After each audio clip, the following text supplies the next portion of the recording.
Hello YouTube, Deathsbullet here, and today I'm bringing you Halo 4 gameplay, and we're going to be talking about E3 on on June 10th. Alright, so Microsoft started out. I missed the first couple minutes. I'm not sure what they showed off. I think they showed off Metal Gear Solid 5 or something, and I think they revealed Killer Instinct. I'm a big fan. Well, I was a big fan of Killer Instinct back on the NES, but not so much now. It doesn't really look that good. It just looks like a Street Fighter type deal going on there. Oh, it's going to be free on the Xbox One, but what I'm hearing that the only player you can play as for the free version is Jago, which is some ninja guy.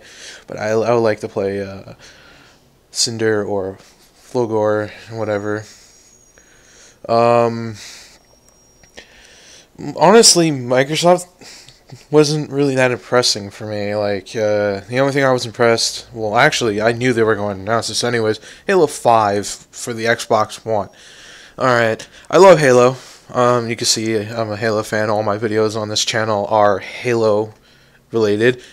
But it's starting to doubt me. I'm not really sure I would want to get an Xbox One due to the fact that you have to check in online every 24 hours, even though I have a live account. But if they're forcing you to do that, live should be free.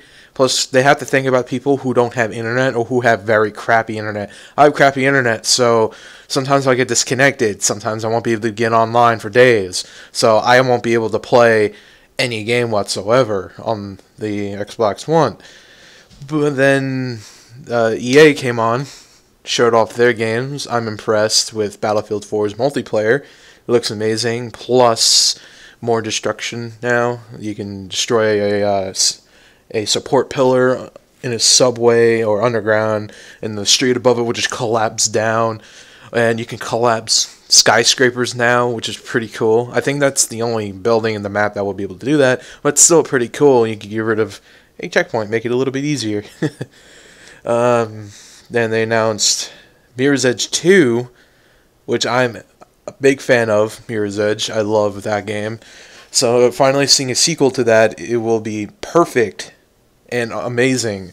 I don't think this game will be running on Frostbite, though, due to the fact that Frostbite's really not meant for a game like that. It would be cool to see it on Frostbite 3, but I doubt it, and I think it'll be running off Unreal 4. Like Mirror's Edge 1 did with Unreal 3. There are, and I think Ubisoft came up next. I think they announced a game called The Crew. I don't remember much about Ubisoft. All I know is that they had problems when they were showing off Assassin's Creed 4. They didn't even get to finish the demo because the PlayStation froze. Yeah, they were playing on the PlayStation. No, that was during a PlayStation conference. I don't really remember much about Ubisoft. I'm not a big Ubisoft. Oh yeah, Ubisoft did show off the Division. Tom Clancy's the Division. That game looks sick. A game worth getting for the PS4. It's an online open world RPG, which is pretty cool. It's takenly just based off a city going on in chaos due to the outbreaks and stuff, quarantines, and power going out, money shipments and stuff will stop. I'm not really sure. It explains in the demo a little bit, and the game looks pretty cool. A little disappointed that it kind of looks like Ghost Recon a little bit, but I don't really care. It looks pretty cool. Then on the PlayStation panel, they finally revealed the console itself, which was pretty cool. And I found a picture on Facebook. It's the shape of an eraser to erase the Xbox One off our memory, which is really funny because the Xbox One looks like shit, while the PlayStation... Well, the Xbox One doesn't look like shit, but the components that they're making you do, like you have to pay a fee or something to share the game with a friend or something. They're making a like GameStop people who sell used games, they have to deactivate it from our console, and if they sell it, they have to send like most of the money to Microsoft, which is kind of stupid. Yeah, but it's a good idea because developers are losing money because people are buying used games. Sony doesn't care about that because GameStop will stay in business. I bet GameStop won't even take used Xbox One games because of this problem. So PlayStation, you can share your games and stuff with the PlayStation 4. Sony actually released a video on how to share your games on PlayStation 4. Just hand the disc over. Done. No activation keys or nothing. No fees, which is pretty cool. They're not making us connect to the internet every 24 hours. We don't even need internet to use this thing. And this thing is pretty cool. I like the games that are going to be coming out with it. Destiny looks amazing on the PS4.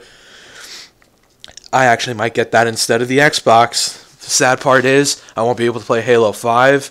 But honestly, Halo, I got to move on anyways. I've been playing Halo for years. If I would keep playing Halo, I'd still play Halo 1 on the PC, so maybe I'll just stick with that. So yeah, the only thing also I'm gonna have to adapt to the controller change, because I'm used to using Xbox controllers and stuff like that. So switching to a PlayStation controller might be a little hard for me. I never liked the controller, but this will be worth switching to since the PS4 will be better. It's set to be $399, only one price, $399 US dollars.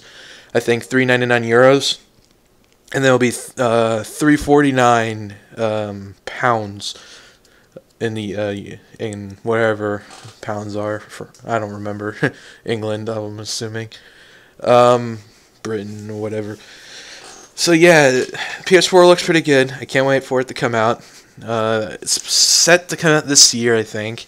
While the Xbox One, it goes for the $399, but there are different versions.